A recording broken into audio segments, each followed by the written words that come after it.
వాగర్థావివ సంపృక్తౌ వాగర్థ ప్రతిపత్తయే జగతః పితరౌ వందే పార్వతీ పరమేశ్వరౌ. భజే శ్రీచక్రమధ్యస్థాం దక్షిణోత్తరయోః సదా శ్యామావార్తాళి సంసేవ్యాం భవానీం లలితాంబికాం. నమో మహద్భ్యో ఋషిభ్యో గురుభ్యో నమః. అమ్ముంది అని ధైర్యంతో మన గురువులు ఇచ్చింది చేసుకుంటూ వెళ్తుంటే ఆవిడే ధన్య. ఆ చింతన ఆ తల్లి ఇస్తున్నది.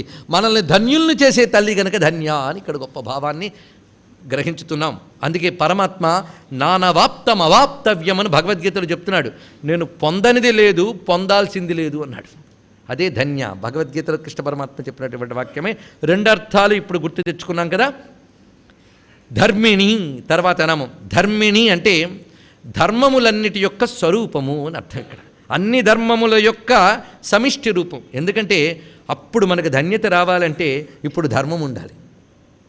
బ్రతుకులో ధర్మ సంస్కారం లేని వాడికి ధన్యత రాదు. ఇది తెలుసుకోవాల్సిన గొప్ప విషయం. అందుకే ఈ మాట మనకి భాగవతకారుడు చెప్తారండి. బ్రతుకంతా ఎవడు ధర్మబద్ధంగా జీవిస్తాడో, ధర్మం అంటే కేవలం ఉపాసన జపము తపము మాత్రమే కాదు, నీ స్వధర్మ పాలన చేస్తూ ఉపాసన చేయాలి, సాధన చేయాలి. అలాంటి ధర్మబద్ధంగా జీవించినట్లయితే వాడికి మరణ సమయంలో అమ్మవారి చింతనను తానే ఇస్తారు ఇక్కడ. అయితే ధర్మబద్ధంగా జీవించాలన్నా దానికి కూడా అమ్మ అనుగ్రహం కావాల్సిందే కదా. అందుకు ధర్మిణి, ధర్మములన్నిటి రూపం గనుక ఆ తల్లి తప్పకుండా మన సాధన దశలోనే ధర్మబద్ధంగా ఉండేటట్టు చేస్తుందండి. అమ్మవారు నమ్ముకున్న వాడికి ధర్మమాచరించడానికి కావలసిన పరిస్థితులు కూడా కల్పన చేస్తుంది. ఒక్కొక్కప్పుడు ధర్మం చేయాలన్నా పరిస్థితులు ప్రతికూలిస్తాయి. కానీ అమ్మ భక్తులకి ధర్మిణి గనక ఆ తల్లే ధర్మానికి కావలసిన అనుకూలతలన్నీ ఇస్తుంది. అందుకే అన్ని ధర్మముల యొక్క సమాహార రూపమే ఈ తల్లి. అంతేకాదు ధర్మము అంటే అర్థం ఏంటి ఇది ఒకటి తెలుసుకోవాలి కదా. గతంలో చెప్పుకున్నాం. ధర్మాధార ధనాధ్యక్ష దగ్గర గొప్ప ఉపన్యాసం అయిపోయింది ఆ రోజు. అవునండి, చెప్పారండి. ఇప్పుడు మళ్ళీ గుర్తు చేసుకుంటూ వస్తుంది. సరే, ఇక్కడ ధర్మిణి అని చెప్పినప్పుడు ధారణా ధర్మమిత్యాహు, ఏది నిన్ను పట్టి నిలుపుతుందో అదే ధర్మము అని. అందుకే మనం పతనం కాకుండా కాపాడేదే ధర్మము. ఇది తెలుసుకోవాల్సింది. ఈ ధర్మం మనకు శాస్త్రముఖంతో తెలుస్తుంది. శాస్త్రములన్నీ అమ్మరూపములేగా. మనం తరించడం కోసం ఆ తల్లి శాస్త్రముల ద్వారా ధర్మములను అందించింది. అందుకే నిజాజ్ఞారూప నిగమ. అందుకు ధర్మిణి అంటే సర్వధర్మముల రూపము. ఇది ఒక అర్థం. అలాగే ప్రపంచంలో ప్రతిదానికి దాని ధర్మం దానికి ఉంది. ఇది రెండవ అర్థం చెప్పుకుంటున్నాం. ప్రతిదానికి 2-3 అర్థాలు ఇస్తున్నప్పుడు అన్నీ గుర్తుపెట్టుకుంటున్నాం కదా. ఇప్పుడు ప్రతిదానికి దాని ధర్మం దానికి ఉంది. అగ్నికి మండడం ధర్మం, వాయువుకి వీచడం ధర్మం. ఇలా ఒక్కొక్క దాని ధర్మం మనకు తెలుస్తుంది. సూర్యుడికి ప్రకాశించడం ధర్మం, అలాగే మన కంటికి చూడడం ధర్మం, చెవికి వినడం ధర్మం. ఈ ధర్మం ఎవడు పెట్టాడు? ఇదొక్కసారి ఆలోచిస్తే ఈ ధర్మం ఎవరు పెట్టినది? మీరు నేను పెట్టింది కాదు. ఉన్నది వాడుకుంటున్నాం కానీ మనం పెట్టలేదు. కనుక ఈ ధర్మములన్నీ పెట్టినది ఎవరు? ఆలోచిస్తే ఈ ధర్మములు పెట్టి లోకాన్ని నడిపే తల్లి గనక ధర్మిణి. యతో ధర్మాణి ధారయన్, ఇది మనకి వేద ప్రమాణం కనిపిస్తున్నది. ఎవరు ఈ ధర్మములతో లోకాన్ని నడుపుతున్నారో ఆ తల్లి ధర్మిణి. ఇప్పుడు 2 రకాల అర్థములు భావన చేసుకోవాలి. ధర్మవర్ధిని, ధర్మం పెట్టడమే కాదు వర్ధిల్ల చేస్తుందట. సూర్యుడికి వెలగడం ధర్మం అండి, కానీ కొంతకాలం వెలుగు ఆడిపోయారంటే మన బతుకేమవుతుంది? కనుక ఈ కల్పాంతం వరకు మళ్ళీ సూర్యుడు వెలుగుతూ ఉండాలంటే వాళ్ళు వెలగడం అనే ధర్మం ఎప్పటికప్పుడు వృద్ధి చెందించాలి. అలాగే భూమికి పంటలు ఇవ్వడం ఒక ధర్మం. కానీ ఈ ధర్మం ఆవిడ ఈ ఏడాది ఇస్తాను, వచ్చే ఏడాది ఇవ్వనంటే మన బతుకేమైపోతుంది? ఇదొక్కటి ఆలోచిస్తుంటే అమ్మ ఎంత కనిపెట్టుకుని ప్రపంచాన్ని నడుపుతోందో చూడండి. ఇవి నిజానికి శాస్త్రాలు వెతకక్కర్లే, వీటి ఆధారంగా ప్రపంచాన్ని పరిశీలించండి. అమ్మ ధర్మములన్నీ మనకు కనబడుతున్నాయి. అందుకే భూమి నుంచి పంటలు ఇస్తోంది, మన బ్రతుకుని పండిస్తోంది. ఇలా ప్రతిదాని ధర్మముల్ని ఎప్పటికప్పుడు వర్ధిల్ల చేస్తూ ఉంది కనుక ధర్మిణి, ధర్మవర్ధిని. ఇది 2 అర్థములు. ఇంకొక అర్థం మనం పరిశీలిస్తే ధర్మస్వరూపిణి నా తల్లే లోకంలో ఎప్పుడైనా ధర్మము దెబ్బతింటే తాను అవతరించి ఆవిర్భవించి తిరిగి ధర్మాన్ని వృద్ధి చేస్తోంది కనుక ధర్మవర్ధిని. ఇది గీతలో స్వామి చెప్పాడు కదా, పరిత్రాణాయ సాధూనాం వినాశాయ చ దుష్కృతాం ధర్మ సంస్థాపనార్థాయ సంభవామి యుగే యుగే. అలాగే ధర్మస్థాపన కోసం వస్తూ ఉంటుంది తల్లి. మరి విష్ణువు వచ్చాడన్నారు కదా, అమ్మవారు కూడా వచ్చారంటే రాలేదు. మహిషాసురుడు భండాసురుడు వీళ్ళ సమయంలో వచ్చి ధర్మాన్ని రక్షించింది ఈ తల్లే కదా. వీళ్ళిద్దరేనండి వస్తూ ఉంటారు. ఎవరు వస్తే విష్ణువు లేకపోతే వైష్ణవి. మరి ఆయన గారు ఆయనే ఈ 2 రూపాలతో వస్తుంటాడు. ఆయన గారంటే శివుడు, మరెవరో కాదు. వీళ్ళిద్దరి పని లోకం యొక్క స్థితి కాపాడడం వీళ్ళ పని గనక వీళ్ళే అలా వస్తూ ఉంటారు. అది ధర్మిణి ధర్మవర్ధిని, ఈ 2 మాటలు ఇప్పుడు మనకు చాలా అవసరం అండి. ఎందుకంటే ఈ లోకంలో ప్రస్తుతం లుప్తం అవుతున్నది ధర్మమే. అసలు ధర్మాలంటే ఏంటో తెలియదు, ఉన్న ధర్మాలు కాపాడుకోవడం అంతకంటే తెలియదు. అందుకే ధర్మిణి ధర్మవర్ధిని అయిన తల్లి అనుగ్రహిస్తేనే మనకు ధన్య అని మనం ధన్యులమవుతాం. ధర్మం చేతే ధన్యత వస్తుంది కనుక ధన్య తర్వాతి నామాలు ఇంత చక్కగా కూర్చోబెట్టారు. అయితే ఈ ధర్మం అనేది ఎప్పుడు ఉన్నతమైన భూమికల్లోంచే మనకు రావాలి కనుక ఉన్నత స్థితే పర్వతం. ఆ పర్వతము నుంచి లభించేటువంటిది ఆ పార్వతీదేవి ధర్మరక్షణ కోసమై వచ్చిన ధన్య అని చెప్తూ లోకాతీత గుణాతీత సర్వాతీత శమాత్మిక. నిజానికి ఈ 4 నామాలు వింటూ ఉంటే మామూలుగా అనిపిస్తాయి, కానీ ఎప్పుడైనా ఏకాంతంలో వీటి అర్థాన్ని భావన చేస్తే ఈ 4 నామాలు చాలా అనిపిస్తాయండి. అంత సంపూర్ణమైన నామాలు. ఎందుకంటే చివరికి వెళ్ళిపోతున్నాగా, ఆ చివరికి వెళ్ళేటప్పుడు లలిత అంటే ఏమిటో నిక్షిప్తం చేస్తున్నారు. ఇక్కడి నుంచి లలిత అని పేరు చెప్పకుండానే లలితని చూపిస్తున్నారండి ఇక్కడ. అదే చమత్కారం. కవిత్వంలో వ్యంగ్యం ఉండాలి, నేరుగా చెప్పకూడదు, ధ్వనిగా చెప్పాలంటారు. అదే ధ్వని ప్రాయంగా చెప్పేదే కవిత్వం. వాచ్యంగా చెప్తే కవిత్వంగా ధ్వనిగా చెప్పాలి. ధ్వని అంటే వ్యంగ్యం, లోపల దాచిపెట్టాలి, బయటికి అది ఆలోచనతో తెలుసుకోవాలి, అప్పుడే కవిత్వం అబ్బా అనిపిస్తుంది. లేకపోతే మామూలు మాటే అది. అందుకు ఇప్పుడు దాని యొక్క అందం చూద్దాం. లలిత అనే మాటకి ఎన్ని అర్థాలు ఇప్పుడు దొరికే తెలుసా? లావణ్యశేవదిహి, అదే లలితకి మరొక అర్థం. ఇప్పుడు ఇంకొక అర్థం చూపిస్తున్నాడు, లోకాతీత లలిత, ఇది అర్థం. ఈ మాట మనకి మత్స్యపురాణంలో నిర్వచనం ఇది. లోకానతిత్య లలతే లలితా తేన శోచ్యతే. లోకంలో ఎక్కడా లేనటువంటి లావణ్యం ఏదో, లోకాలంటి దాటిపోయిన తర్వాత ఏ లావణ్యం ఉన్నదో ఆ లావణ్యమే అమ్మవారు. లోకంలో మనం చూసే లావణ్యములన్నీ నిజానికి లావణ్యం అంటే అమ్మవారైనా మనం ప్రకృతి వికారాలతో కలిపి చూస్తున్నాం. వికారాలు తీసేసిన లావణ్యాన్ని చూడండి. వికారాలు లోకానివి, చైతన్యానికి వికారాలు లేవు. అందుకే వికారాలలో చైతన్యం ఉంది కానీ చైతన్యానికి వికారాలు లేవు. ఇది తెలుసుకోవాలి. మనలో పరమాత్మ ఉన్నాడు కానీ మన వికారాలన్నీ పరమాత్మకున్నాయా? మన తిట్లు, మన ఏడుపులు, మన దుఃఖాలన్నీ పరమాత్మకున్నాయండి. కనుక ఆయన ఎక్కడున్నాడు? లోకంలోనే. అంతెందుకు మనలోనే ఉన్నాడు. కానీ మన ఏడుపులు ఆయనకి అంటవు, మన కర్మలు ఆయనకి అంటవు, మన కర్మలు ఆయనకి అంటవు. అంటకుండా ఉన్నాడు అంటే ఇక్కడే ఉంటూ ఇక్కడ అంటకుండా ఉండడం గొప్ప విషయం అండి. అంతే కదా. ఎక్కడో మనకి అమెరికాలో తుఫాన్ వచ్చింది, ఇక్కడ ఉన్నాం కనుక బతికిపోయాం మనం అనుకుంటే ఎలాగా? అక్కడ ఉంటూ కూడా బ్రతికినప్పుడు కూడా హౌ లక్కీ అయా అనుకుంటాం మనం, అవునా లేదా? అదేవిధంగా ఇక్కడ ఉంటూ అంటకుండా ఉందండి ఆ తల్లి, ఎందుకంటే చైతన్య రూపిణి కనుక. అందుకే లోకాతీత అంటే లోకములో ఉంటూనే లోకానికి అతీతంగా ఉన్నది. ఈ లోకానికి కానీ లోకులకు కానీ వికారాలు ఉన్నాయి. ఏమిటి? సృష్టి స్థితి లయ అనే వికారాలు లోకాలకి ఉన్నాయి, లోకులకి ఉన్నాయి. కానీ లోకులకి లోకాలకి అంతేకాదు, లోక పాలకులకు కూడా వికారాలు ఉన్నాయండి. ఇంద్రలోకం ఎంతకాలం ఉంటుంది? ఇంద్రుడు ఉన్నంతకాలం ఉంటుంది. లేదా ఇంద్రలోకం ఉన్నంతకాలం ఇంద్రుడు ఉంటాడు. ప్రళయకాలంలో ఇంద్రుడు ఇంద్రలోకం కూడా వెళ్ళిపోతూ ఉంటాయట మహాప్రళయ కాలాల్లో, అవునా లేదా? అంటే లోకాలు, లోక పాలకులు, లోకులు 3 సబ్జెక్టులు ఉంటూ ఉంటాయి ఎప్పుడైనా. ఈ లోకపాలకులు కానీ ఏమండి, అంత గొప్ప పాలకుడు ఈరోజు గెలిచాడు, ఉత్సవం చేస్తావు, ఎన్నాళ్ళు ఉంటాడు? మహా అయితే 5 ఏళ్ళు ఉంటాడు. ఇవాళ ఈ 5 ఏళ్ళు టర్మ్ అయిపోయింది, వంచనతో మరో 5 ఏళ్ళకి వచ్చేవను కూర్చుంటూ ఉంటే ఏ గాలివాన్తో కొట్టుకుపోతాడు. మళ్ళీ చూస్తూనే ఉన్నాం మనం. కనుక ఎవడు ఎంతకాలం నిలబడతాడు? లోకంలో గమనిస్తుంది. కానీ 3 సబ్జెక్టులు ఉన్నాయి: లోకులు, లోక పాలకులు, లోకాలు. వీళ్ళు ముగ్గురు గతి ఎంతకాలం? ఎప్పటికో అప్పుడు పోవాల్సిందే. కానీ వీళ్ళు పోయినా పోకుండా ఉండేది ఒకటి ఉందిట, లోకంబులు. ఇప్పుడు చెప్పింది లోకంబులు, లోకేశులు, లోకస్తులు తెగిన తుదిన లోకంబగు పెంజీకటి కవ్వల ఎవ్వండే కాకృతి వెలుగు అట్టివాని నుతింతున్ అన్నాడు కదా గజేంద్రుడు. అందుకే లోకాలు, లోకస్తులు, లోకులు వీళ్ళందరికీ, లోకపాలకులందరికీ కూడా అతీతమైనటువంటి చైతన్యమే లోకాతీత. గుణాతీత, ఈ సబ్జెక్ట్ ఆలోచించుకోవాల్సిందే. లోకము అంటే గుణమే.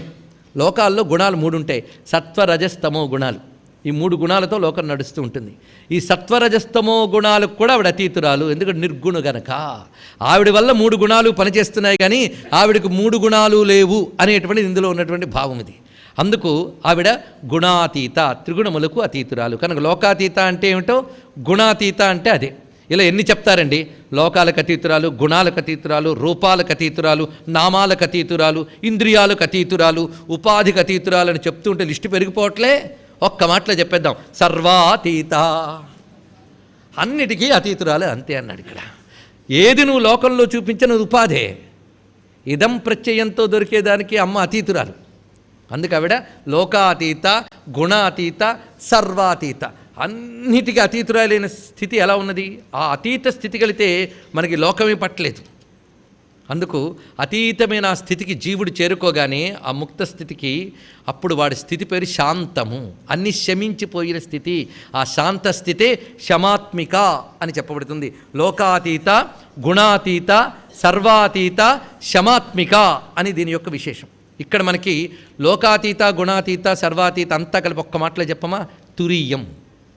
తురీయం అంటే మనం చెప్పుకున్నాం కదా, జాగ్రత్త స్వప్న సుషుప్తి అవస్థలకి పైన ఉన్నటువంటి సమాధి స్థితిలో ఉన్న పరమతత్వమే తురీయము. ఆ తురీయతత్వమే లోకాతీత, గుణాతీత, సర్వాతీత, శమాత్మిక. అమ్మవారు తురీయ స్వరూపిణి అని దీని యొక్క అద్భుతమైన విషయం. అయితే ఇక్కడ మనం లోకాతీత, గుణాతీతగా మరికొన్ని అర్థాలు చెప్పుకోవాలి. ఇది ప్రధానంగా చెప్తున్నది ఏంటంటే, అమ్మవారున్న మణిద్వీపం కానీ మహాకైలాసం కానీ ఎక్కడున్నాయంటే చతుర్దశ భువనాలకి ఆవలున్నాయి.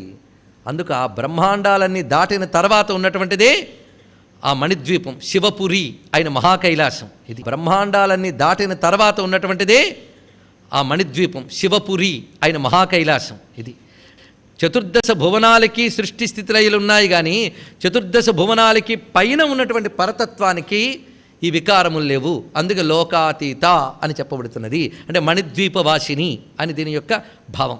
ఇంకొక భావం చూడాలి, లోకము శ్రీచక్రంలోకి వెళ్ళిపోవాలండి. ఇక్కడ శ్రీచక్రంలో మనం పరిశీలిస్తే అమ్మవారి యొక్క ఆ తురీయ భూమికి ఎక్కడున్నది? బిందువునందుంది. దాని తర్వాత త్రికోణం, అష్టత్రికోణం, ఇవన్నీ వస్తున్నాయి. మీకు బిందువు తర్వాత వచ్చేవన్నీ అనేకములే. ఏకాగ్రత చాలా అవసరం. ఇక్కడ బిందువు దగ్గర ఉన్నటువంటి తత్వం ఒక్కటే. త్రికోణం వచ్చేప్పటికి 3 వచ్చేసాయి. అష్టత్రికోణంలో 8 అప్పుడే తయారయ్యాయి. 8లో మళ్ళీ 3 చెప్పున్నా. అలా వెళుతూ ఉంటే అనేకం అయిపోయింది. ఈ అనేకమంతా లోకమండి. ఆ 8 కూడా లోకములే. అందుకే శ్రీచక్రం అంటే ఏమిటంటే మొత్తం విశ్వచక్రం. 8 కూడా ప్రపంచంలో కనబడేవి 8. ఈ 8ంటికి మూలతత్వం ఏదో అది బిందువులో కూర్చుందిట. ఆ బిందువుని ఎప్పుడు చేరుతున్నాం మనం? త్రైలోక్యమోహన చక్రం ఆవరణ పూజ చేసేసాం. ఇవాళ ఉదయం జరిగింది ఇక్కడ. మొదట ప్రథమావరణ పూజ సమర్పయామి, అమ్మయ్య అయిపోయింది. రెండవ ఆవరణ దాటిపోయామా? పూజ దాటిపోయాం, కానీ నిజానికి ఆవరణలో ఉన్నామండి మనం. ఒక్కొక్క ఆవరణ దాటికి వెళ్ళిపోయాం. కానీ 8 ఆవరణలకి లోకములని పేరు. 8 ఆవరణలు దాటిన తర్వాత బిందు రూపంలో ఉన్నటువంటి తత్వమే లోకాతీత. అంటే బిందువునందున్నటువంటి శ్రీ మహాత్రిపుర సుందరి. ఇది అంటే మొత్తం 9వ ఆవరణ యందున్నటువంటి తల్లే లోకాతీత. అదేవిధంగా గుణము అంటే గుణాలెన్ని? 3 గుణాలు కదా. 3 గుణాలు అన్నప్పుడు ప్రతి త్రికోణము గుణమేగా. కనుక త్రికోణ చక్రములన్నీ దాటిపోయిన తర్వాత ఉంది కనుక గుణాతీత అని చెప్పారు. అయ్యా మరి అష్టదళ కోణాలు, షోడశదళ కోణాలు చెప్పారంటే సర్వాతీత అయిపోయింది. కనుక ఒక్కొక్క ఆవరణ దాటుకుంటూ వెళ్ళిపోయిన తర్వాత బిందువునందున్న తల్లి అక్కడికి చేరేటప్పటికల్లా శమాత్మిక. మనం ఒక సమయంలో చెప్పుకున్నాం, బిందుస్థానానికి చేరేవారు ఎవరైనా ఉన్నారా అంటే 8 ఆవరణలు పూజ అయిపోయింది కనుక మేము చేరిపోయామండి అంటే కాదుట. బిందుస్థానానికి చేరాలంటే తురీయ భూమిక. చూసారా శ్రీచక్రం వేదాంతపరంగా చూస్తే ఎంతో. కనుక లలిత అంటే ఏది లోకాతీతము, ఏది గుణాతీతము, ఏది సర్వ అతీతము. అతీతం అంటే దాటిపోయింది అంటే అర్థం ఏంటి? ఈ వికారాలేవి లేనిదని అర్థం. లోకంలో ప్రతిదానికి వికారం ఉన్నాయి. ఏమిటి వికారం? పుట్టుట, పెరుగుట, లయించుట, నశించుట, రోగము, రొష్టు, అజ్ఞానం, ఇవన్నీ లోక వికారాలు. ఈ వికారములేవీ లేని తల్లి. అందుకే చివరి 4 వాక్యములు చాలా విశేషం. లోకాతీత, గుణాతీత, సర్వాతీత, శమాత్మిక. అంటే కేవల నిర్గుణమై నిరంజనమై ఏవైతే మనం నిర్మల నిరాకార చెప్పుకున్నామో ఆ స్వరూపం అంతా చివరికి చెప్పారు. శమాత్మిక, శమము అంటే శాంతము, ఇది అర్థం. శమించుట, మనం శమించుట అనే మాట వాడుతుంటామండి. తలనొప్పి ఉపశమించింది, ఉపసర్గ, అది ఉపశమించింది గాయబ్ అని అంటూ ఉంటాం. ఉపశమనము, నొప్పి నుంచి త్వరగా ఉపశమనమునకు అంటే అర్థం ఏంటి? ఆ నొప్పిని ఇంతవరకు ఉంది, అది పోయిందనమాట. పోవడమేగా ఉపశమనం అంటే. పోతే ఎంత శాంతి అండి. ఇది ఆ మాట అంటే ఇప్పుడు ఒప్పుకుంటాడంటే ఎవడైనా? ఏది బాధ కలిగిస్తుందో అది పోతే శాంతి, అంతే కదా. గట్టిగా ఆలోచిస్తే జనన మరణ రూపమైన సంసారము శమించిపోతే అదే శాంతి. ఈ సంసారమే ప్రపంచము. అందుకే శాంతం అంటే ప్రపంచోపశమం. చూడండి ఈ శబ్దం ఎక్కడి నుంచి తీసుకున్నారు, చిన్న విషయం కాదు ఇది. ప్రపంచోపశమం శాంతం చతుర్థం శివం శాంతం అద్వైతం మన్యంతే. మాండుక్యోపనిషత్తులోని వాక్యం ఇది. ప్రపంచ ఉపశమం శాంతం. శాంతమే శమనము, మరొకటి కాదు. అందుకు సర్వ వికారములు, దుఃఖాలు, జనన మరణ రూప ప్రవాహము ఇదంతా శమించిపోయినటువంటి కేవల మోక్షస్థితినే శాంతం అంటారు. ప్రపంచ ఉపశమం, ప్రపంచమే ఉపశమించిన స్థితి. అక్కడ మరేదైనా ఉందా? రెండో వస్తువు అద్వైతం. దానికే అద్వైతం అని పేరు. ఇది మాండుక్యంలోంచి వచ్చిందండి అద్వైతం అనేది. అద్వైతం, దానికే మరొక పేరేంటి? శివం. దానికి పేరు శివం. అది శివం అంటే ప్రమహసి పదే నిస్త్రయగుణ్యే శివాయ నమో నమః.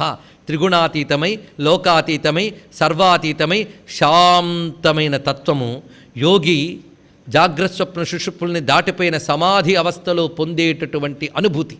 అది ఎలా ఉంటుందంటే చెప్పలేమండి. ఆ స్థితి ఒక యోగి మాత్రమే పొందగలడు.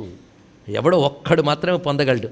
వాడికి మాత్రం అనుభవానికి వస్తుంది. అక్కడ ఆ పరతత్వం తప్ప రెండూ వస్తువు లేదు. మరి నేను అనేది కూడా అక్కడ లయమైపోయింది అక్కడ. ఆ స్థితి అది మోక్షస్థితి. కనుక అమ్మవారంటే ఎవరు? యోగులు మోక్షములో పొందేటటువంటి సచ్చిదానంద పరబ్రహ్మ తత్వమే అమ్మవారు. ఇది తీర్మానం చేశాడు. కనుక ఆ తత్వం ఎంత గొప్పగా ఉంటుంది అంటే ఇది లౌకికమైన ఆనందాల కంటే అతీతం. కనుక ఆ ఆనందం లోకాతీతమైన ఆనందం. అంత అందమైన వస్తువు మరొకట్లేదు. అదే సత్యం, శివం, సుందరం. అదే శివం. శివం శబ్దానికి అంత గొప్ప విషయం ఉందండి. కానీ శివజ్ఞాన ప్రదాయిని, శివశబ్దం అంతా ఇక్కడ తెచ్చుకోవచ్చు. అందుకే అమ్మవారికి శివ అనే నామే చాలా గొప్పది. వస్తుంది. లోకాతీత, గుణాతీత, సర్వాతీత, శమాత్మిక అయిన తత్వమే శివం. అదే లలిత. అంటే ఇప్పుడు బిందువు దాకా వెళ్ళిపోయాం కదా, ఇంకా తర్వాత ఎక్కడికి వెళ్ళాలి? ఇంకేం లేదు. అందుకే చెప్పడానికి ఏం లేదు, అక్కడికి అయిపోయిందిట. అందుకే లలితా శాస్త్రం పూర్తయిపోయింది శమాత్మిక నామంతో అంటున్నాడు ఒక వ్యాఖ్యాత. చూడండి ఇక్కడ. అది శమము అంటే ఏమిటి అంటే సర్వోపాధి ధ్వంస శమ అన్నారు ఇక్కడ. శమము అంటే అన్ని ఉపాధుల ధ్వంసమే అన్నాడు ఇక్కడ. ఏ ఉపాధి లేదు, అన్ని ఉపాధులు పోయేట. ఉపాధి పోవడం అంటే శరీరం పోవడం కాదు, సూక్ష్మకారణ శరీరములు కూడా లయించిపోవాలి. ఇది తెలుసుకోవాలి. లయించుట అంటే నాశనము కాదండి, జాగ్రత్తగా తెలుసుకోండి. ఇక్కడ లయించుట అంటే ఏమిటి అంటే ఒక సముద్రం ముందు నిలబడ్డాం మనం. ఎన్ని కెరటాలో అన్నాడు ఒక ఆయన, ఎంత సముద్రమో అన్నాడు ఇంకో ఆయన. ఏది కరెక్ట్? రెండు కరెక్టే. ఇప్పుడు కెరటాలు అన్నప్పుడు బహువచనం వచ్చేసింది, అనేకమైపోయింది. సముద్రము అన్నప్పుడు ఏకవచనం. కనుక ఇప్పుడు ఉన్నది ఎదురుగా ఏకమా అనేకమా? మరి కెరటాలు ఏమైపోయాయి? కెరటాలు అనేకము అనే భావం చూడండి. అనేకమైన కెరటాలు అనే భావము ఒకే సముద్రం అనే భావంలో లయించిపోయింది. కెరటం లయించలేని భావం లయించింది. అప్పుడు నువ్వు అంతటి కలిపి ఒకే సముద్రంగా చూడగలుగుతున్నావు. అదేవిధంగా ఈ ఇంద్రియాలు, ఈ ఆలోచనలు, ఈ శరీరాలు ఇవన్నీ అనేకమనే భావం పోయి ఉన్నది ఒకటే పరబ్రహ్మం అనే భావంలో లయమైపోవాలి. ఇదే లయం అంటే. తెలిసింది. అంతా సముద్రం అని చెప్పడానికి కెరటాలు నాశనమైపోక్కర్లే. అంతా సముద్రం అనే తెలివి నీకుంటే చాలు అక్కడ. అలాగే ఉపాధులన్నీ నాశనమైపోక్కర్లే. ఉపాధులన్నీ ఒకే చైతన్యంలో ఉన్నాయి. అన్ని ఉపాధుల్లో ఒకే చైతన్యం ఉంది. జ్ఞానం నీకు కలిగితే చాలు. ఆ జ్ఞానమే లయం. అది జ్ఞానమే లయం. ఆ లయమే శమం. అది లభించాక నువ్వు ఈ లోకంలో ఉన్నా ఇంక ఉపాధులను చూడు, శమమే ఉంటావు. అప్పుడు అర్థమవుతుంది ఒక రమణ మహర్షి లోకాన్ని ఎలా చూశాడో నీకు అర్థమవుతుంది. ఒక రామకృష్ణ పరమహంస లోకాన్ని ఎలా చూశారో మీకు అర్థమవుతుంది. ఒక చంద్రశేఖర భారతీ స్వామి వారు లోకాన్ని ఎలా చూశారో మీకు అర్థమవుతుంది. వాళ్ళకి లోకం ఎలా కనబడుతుంది? బ్రహ్మముగానే కనబడుతుంది. వాడికి కెరటాలు కనబడుతున్నాయి. అబ్బో ఎన్ని కెరటాలు అని కూర్చొని స్టాటిస్టిక్స్ రాసుకోవట్లేదు వాడు. ఎంత సముద్రమో అని ఒక భావనతో ఉన్నాడు. అందుకే ప్రపంచాన్నంతటి పరబ్రహ్మ స్వరూపంగా చూడడం అంటే ఇది. అప్పుడు వాడు ప్రపంచమంతా సముద్రంగా కనబడినట్లుగా ప్రపంచమంతా అమ్మగా కనబడుతుంది, మరొక వస్తువు లేదు. అప్పుడే శాంతి లభిస్తుంది. కెరటాలు వస్తూ పోతున్నాయి అనే ఏడుపు ఇంకొండదు. అయ్యో కెరటం వచ్చింది, అయ్యో కెరటం పోయింది అని బాధ ఉండదు వాడికి. అంతా కలిపి ఒక సముద్రంగా చూస్తున్నాడు. సముద్రం ఎక్కడికి పోయింది? ఎక్కడికి పోలేదు అని జ్ఞానం ఒకటి ఉంటుంది. ఇది శమాత్మిక అనే తత్వము. అది అనంతం, సత్యం, జ్ఞానం అనంతం, బ్రహ్మ అనే విషయం ఇది. కొంత అర్థమైనట్టు అనిపించింది కదా. కనుక శమాత్మిక అదే అమ్మ యొక్క తత్వము. ఈ శమస్థితే శాంతము. ఇంతతో అయిపోయింది. ఇక్కడ నారాయణ భట్టు భాష్యం చాలా గొప్పదండి. గొప్ప భాష్యం రచించాడు ఆయన. శుద్ధ అద్వైత భాష్యం దట్టించి ఇచ్చాడు మహానుభావుడు. చాలా క్లుప్తంగా చెప్తాడు, సూటిగా చెప్తాడు. అనవసరంగా ఇన్నేసి కొటేషన్స్ ఏవితాడు. ఆయన ఇక్కడ అంటాడు, గొప్ప మాట చెప్తాడు. ఇంతవరకు నిర్గుణమైన అమ్మ యొక్క తత్వాన్ని చెప్పారు. ఆ నిర్గుణ తత్వాన్ని ఉపాసిస్తే సగుణమవుతుంది. ఇంతవరకు శమము ఇంత చెప్పుకున్నామే, దాన్ని ఉపాసించేటప్పుడు అది సగుణమైపోయింది. ఉపాసనమేవా ముక్తి సాధనమితి కర్తవ్యమితి. ఇప్పుడు మొదలవుతున్న నామములు, ఇప్పుడు రాబోతున్న నామములు, ఇంతవరకు శమాత్మిక గుణాతీత చెప్పారే, ఇప్పుడు ఎర్రని తల్లి, బాలగా ఉన్న తల్లి, సుమంగళిగా ఉన్న తల్లి, మంచి వేషం వేసుకున్న తల్లి అని నామాలు వస్తున్నాయట. ఇవి వచ్చేటప్పటికల్లా మనకు కొంచెం రిలీఫ్ వచ్చేసింది. ఎందుకంటే ఇందాక చెప్పిన అనంతమైన సముద్రతత్వం కాకుండా ఒక సాకారం, ఒక సగుణం వర్ణిస్తున్నట్ట. అందుకే అమ్మవారి యొక్క నిరాకార నిర్గుణతత్వాన్ని జ్ఞేయ బ్రహ్మము అంటారు. తెలుసుకోండి, ఏమంటారు? జ్ఞేయ బ్రహ్మము. అమ్మవారి యొక్క సగుణ సాకార రూపము, మంత్రము, శ్రీచక్రము, వీటన్నిటినీ ఉపాస్య బ్రహ్మము అంటారు. ఉపాస్య బ్రహ్మము, జ్ఞేయ బ్రహ్మము. అంటే ఉపాసన దశలో, జపదశలో, సాధన దశలో తెలుసుకునేదంతా కూడా ఉపాస్యం. ఇది సగుణం, సాకారం. అది జ్ఞేయ బ్రహ్మం, నిర్గుణం, నిరాకారం. రెండు వేరువేరా? రెండు బ్రహ్మమేగా. కనుక అమ్మవారు నిర్గుణ నిరాకార కూడా ఆవిడే, సగుణ సాకార కూడా ఆవిడే. కనుక ఇంతవరకు చెప్పబడినటువంటి లోకాతీత, గుణాతీత, సర్వాతీత, శమాత్మిక అయిన జ్ఞేయ బ్రహ్మమే ఉపాసకుల కోసం ఉపాసకానాం కార్యార్థం బ్రహ్మణో రూపకల్పన అని ఒక అద్భుతమైన దివ్యమంగళ విగ్రహంగా వచ్చింది. ఆ స్వరూపాన్ని ఇక్కడ చూపిస్తున్నాడు. అందుకే తదిదం మనసి నిధాయ, అలాంటి అమ్మ యొక్క ఆ సగుణ సాకార స్వరూపాన్ని మనస్సులో పెట్టుకుని వశిన్యాది భారతి గణోపి సగుణాయామేవ శ్రీ లలితాభట్టారికాయా స్తోత్రం పర్యవసాయేతి అని రాశారండి ఇక్కడ నారాయణ భట్టు. అమ్మ యొక్క నిర్గుణ నిరాకార తత్వాన్ని తెలుసుకుని ఆవిడే ఈ సగుణ సాకారముగా ఉన్నది అని చెప్తూ, ఉపాసకుడైన వాడు ఈ సగుణ సాకార రూపాన్ని నిరంతరం ధ్యానించాలి అని మనకు చెప్పడం కోసం వశిన్యాది వాగ్దేవతలు ఆనందంగా అమ్మవారి యొక్క సగుణ సాకార నామముల్ని ఇక్కడి నుంచి చెప్పబోతున్నారు అన్నారు ఇక్కడ నారాయణ భట్టు. ఇప్పుడు అమ్మవారి యొక్క సగుణ సాకార రూపంలోకి ప్రవేశిస్తున్నాం. దీన్ని బట్టి మనకు సగుణ నిర్గుణ సమన్వయం జరుగుతోంది. ఆ స్వరూపం చూపిస్తున్నారు. బంధూక కుసుమ ప్రక్ష, అమ్మవారు ఎలా ఉన్నారు?